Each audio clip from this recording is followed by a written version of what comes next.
Welcome to Undercurrents of Romance, the show that celebrates every subgenre of romantic fiction.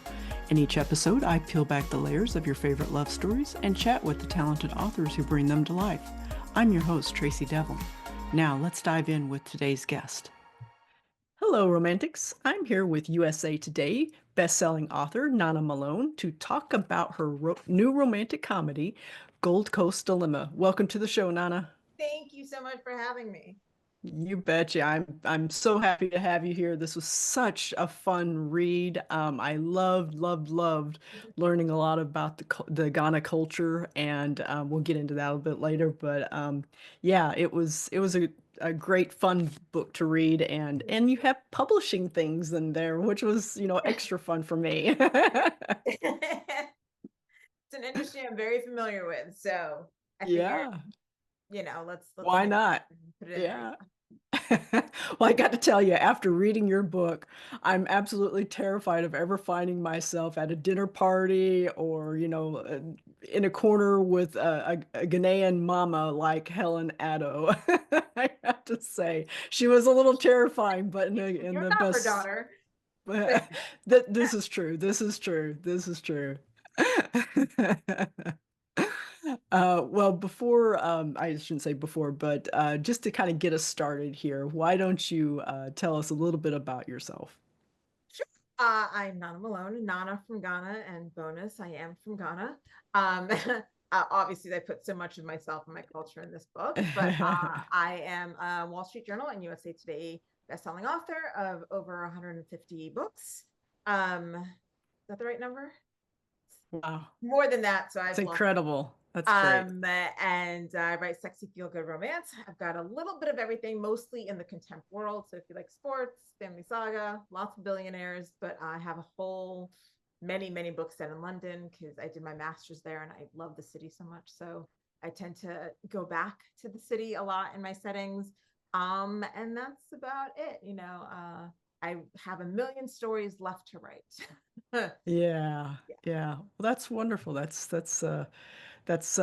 interesting that you're bringing some of places that you visited, that sort of thing, or you can bring all that into the different stories that you write because you do write in a wide range, which isn't always easy for a lot of writers. They kind of get Yeah. into their lane, or maybe one other, or maybe two other that they try. But that's great that you're so diverse that way in your Yeah. writing.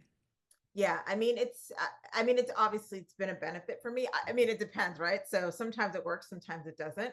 And then there's a lot to be said for, staying in your lane. Very famously at RAM, Melanie Harlow talked about, she's like, I found what worked and I stayed there.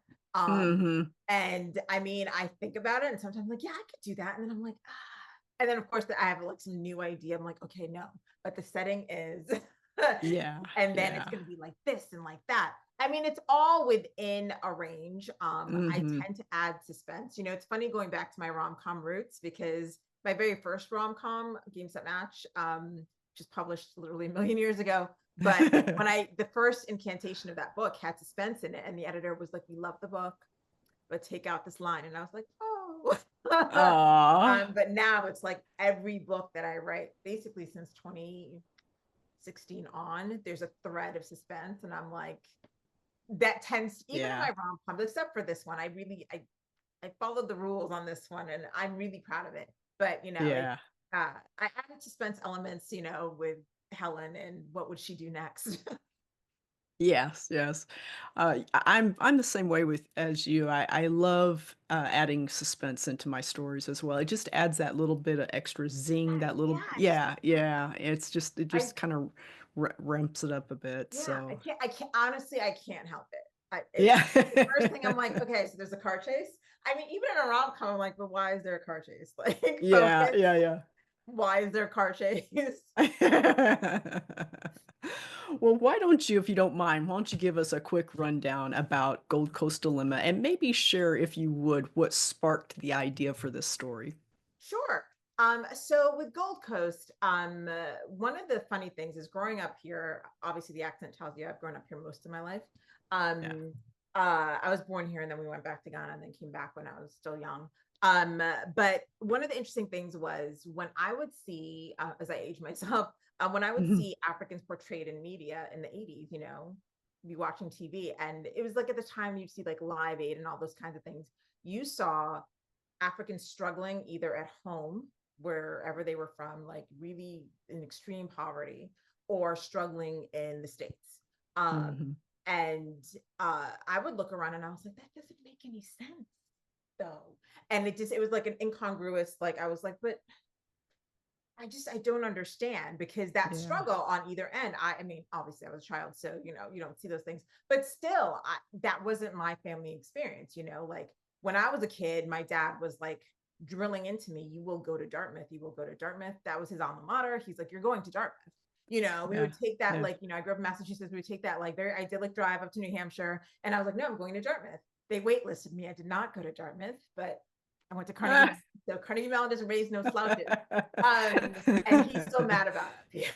Oh my gosh, But that's fun. I grew up with this every 3 months or so. I mean, I grew up in a very white area, middle of nowhere, Shrewsbury, Massachusetts. I mean, Worcester was right next door, but like my dad really liked it. He's like, yeah, I'll go to work in Marlboro. He worked at this engineering and tech firm back in the day. And we were like, there's no other black people. It was just no Africans. But every 3 months, they would drop. My parents would go and see their friend, people that they'd all gone to school with. What used to happen in the 60s and 70s is right after Ghana gained its independence, that class of child who went to school or went to boarding school starting in that era, they would Mhm. then send out their graduating classes. So my father's generation, everyone started coming to school in the States. Yeah. So he went to Dartmouth, his friends, it's like all the Ivies, it's like, yes, Yale, yes, Harvard, like that was the norm. That was Yeah. expectation. And it was like, well, so for me, when I'm like seeing that struggle, yes, and when we would go back to Ghana, yes, there was extreme poverty, but there's also extreme wealth. And like my experience wasn't the poverty side. So I didn't understand. And I was like, this makes no sense. And so when we would go to these parties, we would see like their friends and they would introduce me, which I didn't know what they were doing. They were like, you're not going to necessarily get that boarding school in Ghana year group feeling. So we're Mhm. introducing you to the children of these people who are going to the Daltons and the wherever's, like these like very prestigious schools. Like I went to a private school in Massachusetts as well. Like we were all in that same thing. We were like, you are Mhm. the kids, but obviously we all had the same problem. No other Africans, no other black people. We were like little specks of pepper in a salt Yeah. sea wherever we were. And so they would bring us together.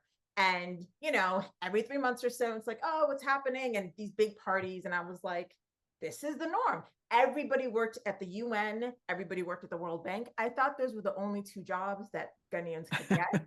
I didn't, you're a kid. So you're like Yeah. 7 years Yeah. old. Everybody works at the World Bank. Whatever you do in school, you go and you work at the World Bank or you get a job at the UN. That was the norm. And what I wanted to do with this book, I mean, it's been in the process for a long time. It started in my head as a YA and then changed significantly over the years. But I wanted to explore that because when I was living in New York at the time, I was in that mode of where I'm like, I'm going to do everything on my own. I don't need my parents. I was ridiculous. I know. Yeah. And so I was like, I'm going to work and I don't need their support. Again, I was very young. But it was the time Sex and the City came out and that like kind of like very like rich opulence. So I would still see my friends and there's like, oh, Chale, you're in New York. Let's like have lunch and brunch. And it's like the fashion, the bags, the shoes, the thing. But they were all African, all of them. And you know, someone would be like, oh, my friend from Kenya, she's come, she's going to school, and and it was like, and then you would see like this gaggle of like 10 African girls like having this like fabulous brunch with like, you know, like African print and like, and then you'd be like, are those Prada? Which I only knew about, like I couldn't afford Prada because I was, you know, on my own. But like you watch Sex and the City and you're like, oh, it's like that, but with like African girls. And that always kind of sat with me as like, Yeah. grad school and like whatever. And as I've lived my life, I'm like, that whole society, that grouping of people is hidden from Mhm. what, you know, mainstream media is looking at. And I'm like, there's so much, like, there's such story there. There's fun, there's excitement. There's like, you know, like I'll go home to Ghana and people be like, yes, I was just in Dubai. And I'm dating so and so and so and so. I'm like, and they're like mentioning like oil tycoons, and I'm like, and you just sit there like, and you nod, and you're like, oh. And I was like, people have no idea. I mean, like now that we have things like, Real Housewives, like they had the Dubai one, the one girl from Ethiopia on there. I think she's a model. I was like, yes, these are the girls. And I was Yeah. like, yeah, this is, and I was like, oh, at last. And there's that show, Young, Rich, and African. And I was like, yep, these are the people. And I was like, I could actually write a story about it because people have no idea that this exists as this whole subculture that is just like woven into the pattern that people are not seeing. Because you see, your random African girl and she's going to work and she's doing her thing, and you're like, oh yes, she's fabulous and beautiful. And like, is that a Balenciaga? And then you carry on. So I wanted to like really highlight that. And and if folks struggle with the cultural expectations of firstborn girls, firstborn daughters. And the best part about that is a universal experience, at least for immigrant girls. All of us feel that firstborn daughter, Mm, it's the expectation that you carry on the culture, that it's all on you.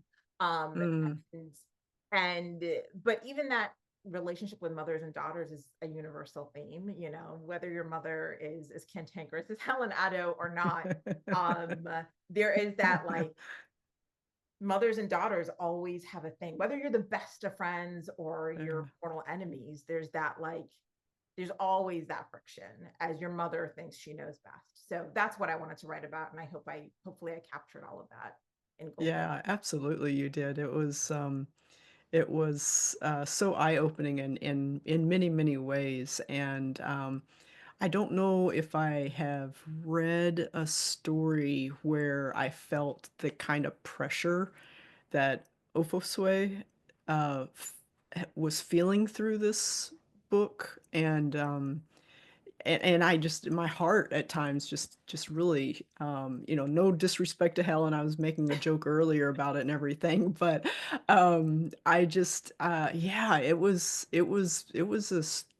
tough in some areas. I know that this is a romantic comedy, but I was just like, wow, if this really is how the culture is for someone like Ophos, I was just like, oh man, tough, tough, tough. And how do you work is and maybe it's because it's cultural wide, but how do you work through that and not really dislike your parents at the end of the day? You know what I mean? For that I kind of, mean, that's also culture, yeah, So one of the yeah. things that's always funny, as my parents are pressured, they're like, "No, no, you're coming home this summer," and I'm like, "I'm going on tour. I got to get to our pre-college program. Yes, I'm coming home," and they're like, "Hey, you're not bringing our granddaughter." I'm an adult now, and so I also have learned, but I've also learned that, like, I understand why they're doing these things. Like, I understand the reason for the pressure, Hmm. because I mean, and things are changing, which is, the great thing. But I mean, it's also a sad thing. Like, Yeah. that's the question of culture. As it changes and shifts, you're kind of like, there's so many things that are for the better, especially for women. And there's so many things where you're like, oh, but I can see why they're trying to hold on so desperately to the culture. Yeah. But sometimes when you hold on something too tight, you're squeezing it out, right? It's like you're holding Mm, water mm, and yeah, you're yeah, losing water. But if you yeah, open a little and just relax a few things, because what we're seeing now, well, a lot of Black Americans are moving to Ghana right now, because we had Year of the Return a few years ago, and people with Ghanaian ancestry are coming home, and staying, because the life can be easy and great, but again, people are also seeing the wealth and the culture and that hmm, sense of, like, I mean, I step off a plane every time and it's like, oh my God, uh, and yeah, my daughter, yeah, I mean, we've been so many times with her now, but she must have been 6 in that year range when we went one time, and they opened. I always try and explain the feeling of when they unseal the door, and because you end up, you walk onto the tarmac and you get on a yeah, bus to go in, so yeah, it's not like you're on the gangway. So, but it's a smell of heat. It just smells like dust and heat, and there's a specific smell. And they yeah. opened the door, and Siaki just, she took a deep breath, and she's like, "Ah, oh, we're home."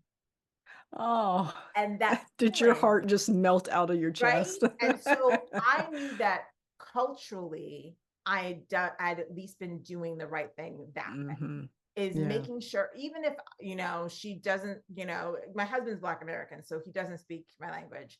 So even if she, like, it's difficult to have the language, and she doesn't speak it, even just having her know that feeling of being home.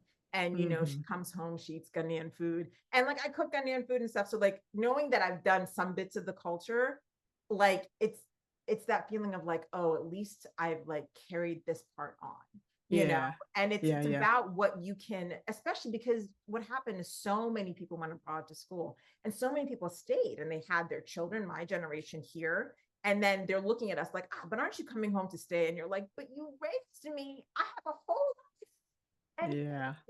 And so I think there's a bit that has to do with understanding of the whys and wheres and wherefores. And then Mm-hmm. understanding that, like, which culturally is not a thing that you do, is that you were, as an adult, you are your own person. And while you still respect your parents and you love them, Yeah. and you do the best to help support them if they need it, et cetera, et cetera. But then I, like, the number of times I put my foot down and I was like, I have a whole child. So, and a whole husband. So you think I'm just going to drop my life? But it's like that, like, expectation, like, oh, of course you will. And it's like, no, Yeah. you Yeah. should have made your plan without me in mind. And yeah, that brings some tension. That brings some, a bit of this.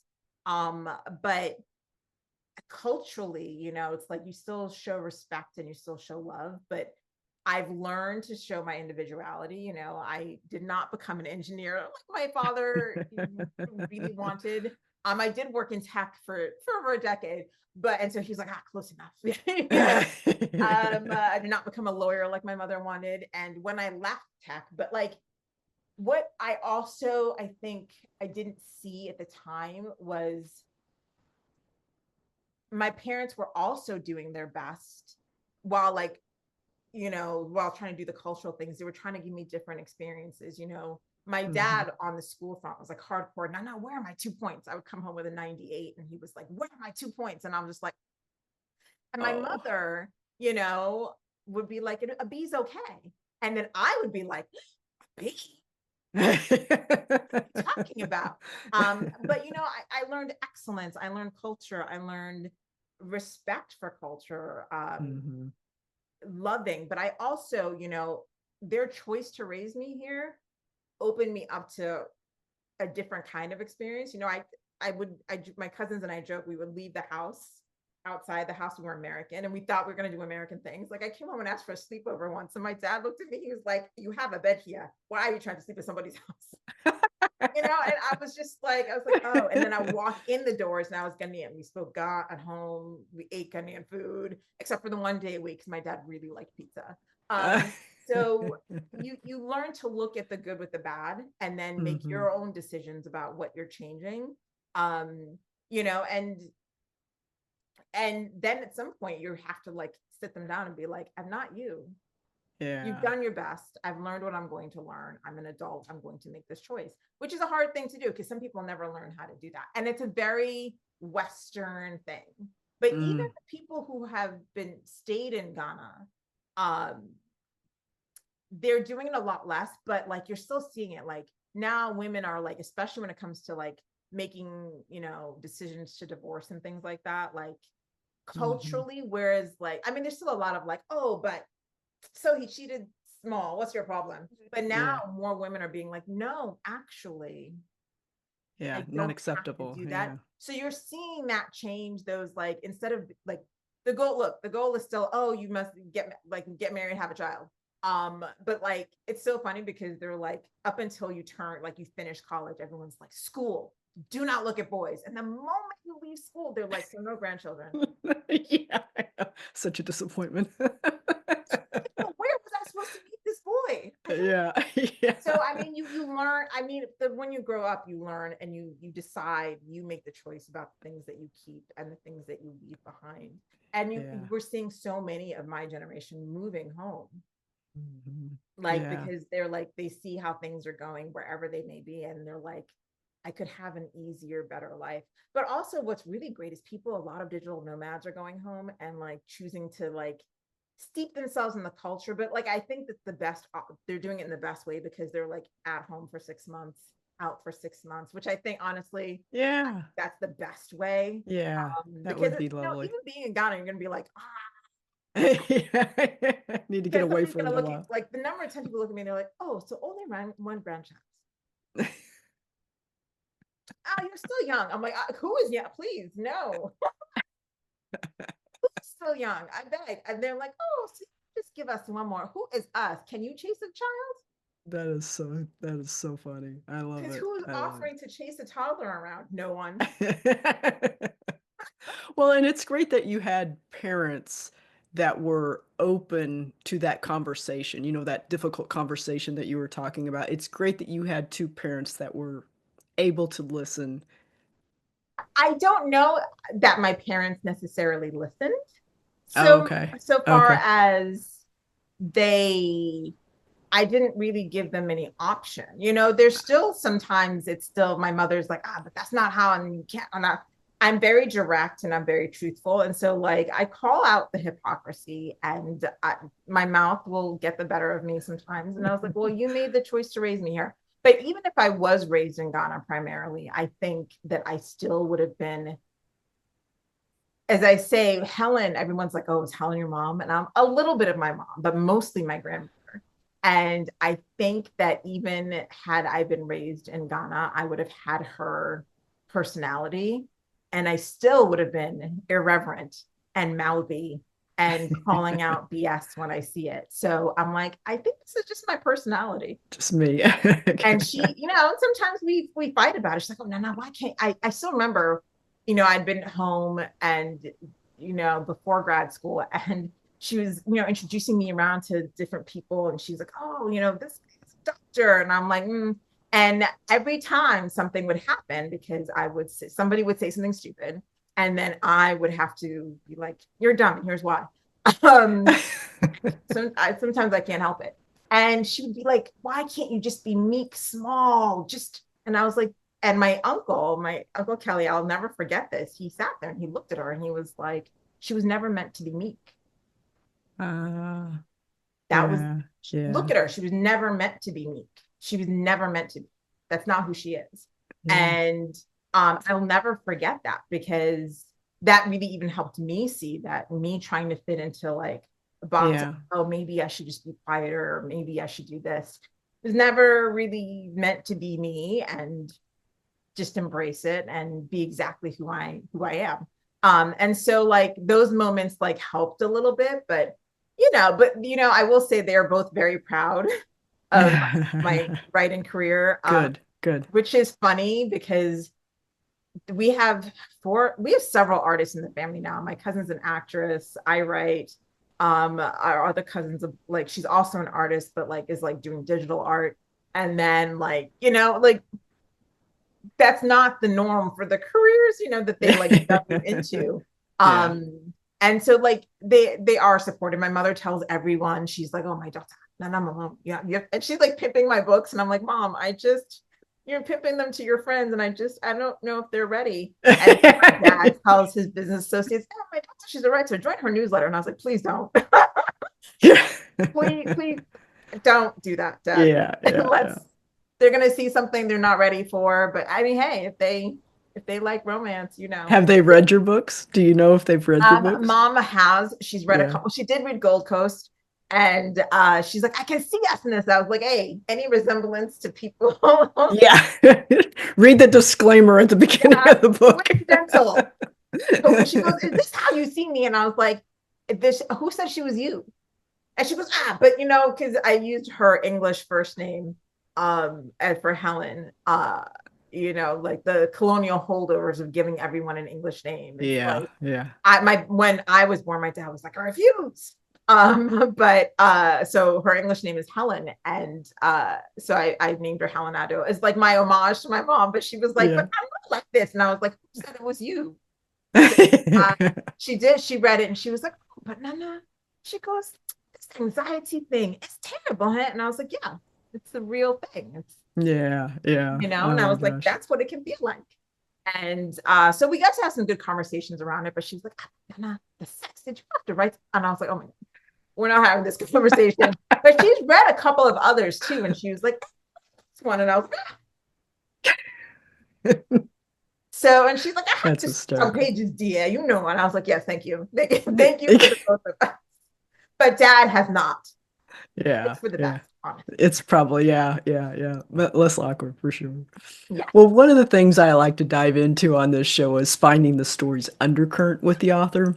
And it's that second beating heart of the story that flows beneath the lover's journey and helps propel the story forward.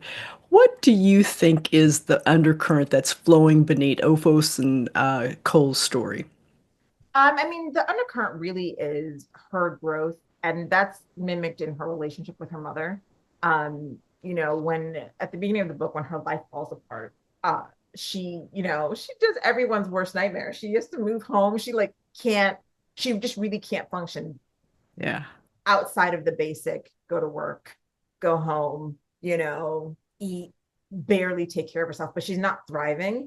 And her relationship with her mother, as it changes throughout the book, is that kind of undercurrent, because like her growth of like, and it's also mimicked in the way I set it up is like, as she makes a step with her mom, she makes a step with Cole. Helen stays the same because until the end, because that's just how she needs to be. But for Yeah. Phos, each step as she's making that kind of break of like, I I'm not going to be this person who holds everything in, who's like making Mhm. myself ill by just like tucking it in, and I'm going Yeah. to just break out and become herself.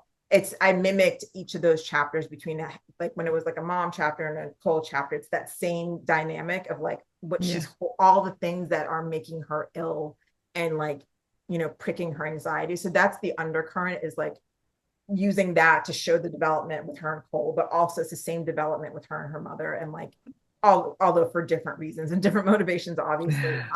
So that's the undercurrent. It's that love affair with her mother. Yeah. Yeah. That's nice. Okay, great. Well, got a couple of uh, fun, I guess, questions here as we wrap up the interview. Um, Romance readers love their tropes. So, what are two or three tropes that readers can look forward to while they're reading Gold Coast Dilemma? Oh, I mean, enemies to lovers is like, it's my bread and butter. I mean, it's Yeah. built-in tension, but I just love when two people who feel like they hate each other. I mean, and I'm always fascinated. I've been fascinated since I was a kid. Like, why? Because in my language, in God, there's no direct word for love. Oh, Like in tree, there is. In tree, it's odo, that's love. But in Gan, the closest thing is sumo, which means okay. like Okay. strong like, but it's still not love. And when we moved back to the States, I would watch TV and be like, but why this person and not that person? Like, and I didn't know that I was like a budding romance reader, because I was like, no, but the tension, like, I was like, but there's something there. So I really love the enemies to lovers. I also love a good workplace romance. I've done it a lot. I really, because it's like, I mean, it's a forced proximity, basically, just Yeah. depending on your location, right? So I really love a workplace romance, especially when they're rivals in the workplace, or like one is making someone's life hell. Those are like my favorite. I also really love an opulent setting, because I could have average, every day walking around the house. But if you can, so I do love, I mean, look, I've been around a long time. I remember when it wasn't, there was no such thing as billionaire romance, and it was like millionaire, but it was like, they called it tycoon. It was like Greek type. That's how I started Yeah. reading romance, Greek Yeah. tycoons. And it Yeah. was like, but I love that kind of like, and it's one of those subliminal, like kind of setting things that you can do, is like either having money or not having money. If you put that in either anywhere in your book, like people always connect to it. And Hmm. so I really love using that as a trope. But in this case, Ophos herself is wealthy, and like that's a piece of privilege that especially you never see like Black women in books getting to have. Yeah. Right. But really exploring kind of like what Ophos's life looks like through that like different kind of twist on her privilege. She has like access to money and things, and she can buy whatever, but like the thing that things that she wants, she can't buy that. She can't, she has to Yeah. work just as hard as everyone else does for them. So that, that's I'm calling it my reverse billionaire. I'm like, yes, I flipped it. Yeah. But I mean, he's rich too, girls, don't worry. Because I know how readers get. They're like, oh, but I need him. Yes. But Yeah. this Yeah. time he can't buy her love, which is great. Um, and so he has to just work for it, which is what we all want out of him. Absolutely. Absolutely. Have you read a romance book recently that you've really, really loved and would recommend to us? Oh my God. Can't get enough Candy Ryan. You can't go wrong with a Candy Ryan. Yeah. She is chef's kiss. I have an advanced read of Bitter Burn by Sierra Simone. She finally finished that trilogy. So you guys are in for a treat. And then what was I just listening to on audio? Elizabeth Stevens, her Viking romance. What was it called? Oh no. Look, it's just Elizabeth Stevens, Viking romance. She writes a lot of like alien romance too, but this is like kind of like Okay. historical Viking romance. It was really well done. I really enjoyed it. I think she's great. And she's been like just like a force on the scene like in the last few years. And I think she published, I want to say right around 2019, 2020. So she's newer, and I just kind of stumbled upon her and I was like, Yeah. who's this? She is Okay. fantastic. So yeah, that's who I just listened to, and then Bitter Burn, can't get enough. So Uh, and it's funny because I can't read while I'm writing or editing. And so I just finished a book, and the way I just like inhaling. I don't you just love that when you find a book that you can inhale? It gets harder and harder when you're a writer to it does. It immerse really does. yourself that way. Yeah. I mean, because automatically, either your brain, like I used to be able to read while I wrote, but then one day I noticed when I was editing that I was getting like, I was like, this guy's a cinnamon roll. Why is he such a and I was like, oh no, I'm getting like just like like personality crossover. And I was like, ah. And so I was Yeah. like, oh no, I can no longer, I need to like stay in. And Yeah. it's just harder because automatically your brain starts to go like, oh, well, what if they've done this instead? Yeah. And then you start building a story and you're like, that's not what I'm here for. I just go off with the cowboy. Can we just Yeah, yeah, do yeah. that? Yeah.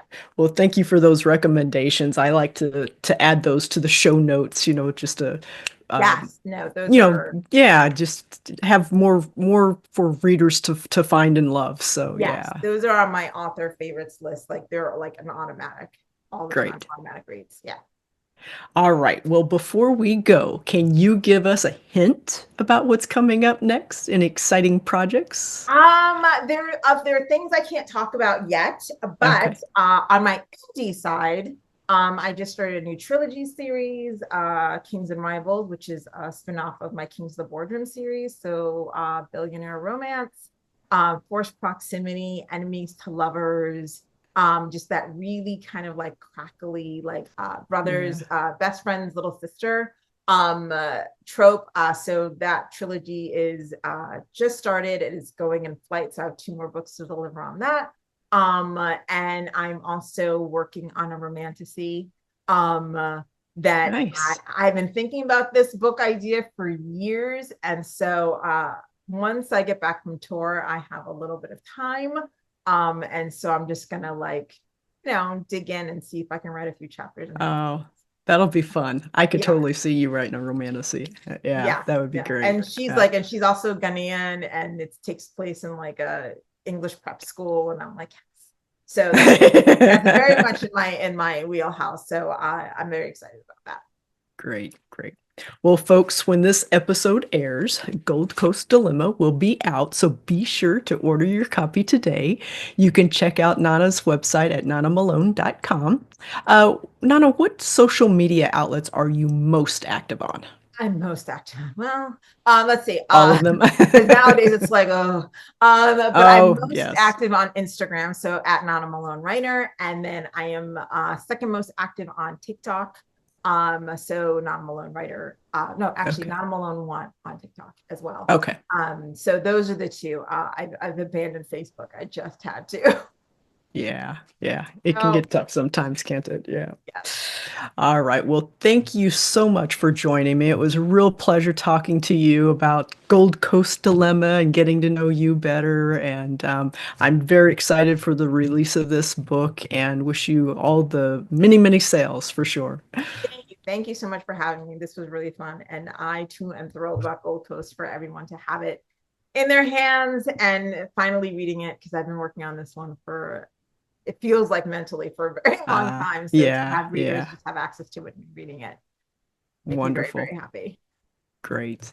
Well, many thanks to everyone listening. I hope you enjoyed this week's episode of Undercurrents of Romance.